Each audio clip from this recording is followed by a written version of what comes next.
الله يقول أنا عند حسن ظن عبدي بي أحسن الظن بالله الله سبحانه وتعالى أني بارياي እንደም ያስበኝኝ ብሏል ስለሆነም በአላህ ላይ መልካም ሐሳብ ይኑረን በትንሳኤ ቀን አንድ ሰው ይመጣል ከዚያም ወደ እሳት እንዲገባ ይወሰንበታል ወደ ጀሃነም አፋፍ ሲደርስ ዞር ብሎ ይመለከታል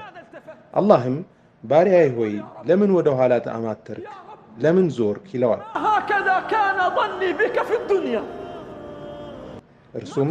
ጌታዬ ሆይ በዱንያ ዓለም ስላንተ እንዲህ አስቤ አልነበረም በዱንያ ዓለም እንዲህ አላሰብኩም ነበር ይላል አላህ እንዲህ ይለዋል ባሪያዬ ሆይ በዱንያ ዓለም ስለኔ ምን አስበህ ነበር ይለዋል ጌታዬ ሆይ በዱንያ ዓለም ስኖር ትምረኛለህ ብዬ አስቤ ነበር ይለዋል خذوا بعبدي إلى الجنة ምሬሃለው ይለዋል እሱ ወዲያው ባሪያዬን ወደ ጀነት ውሰዱት ይላል ስለሆነም በአላህ ላይ መልካም እሳቤ ይኑረን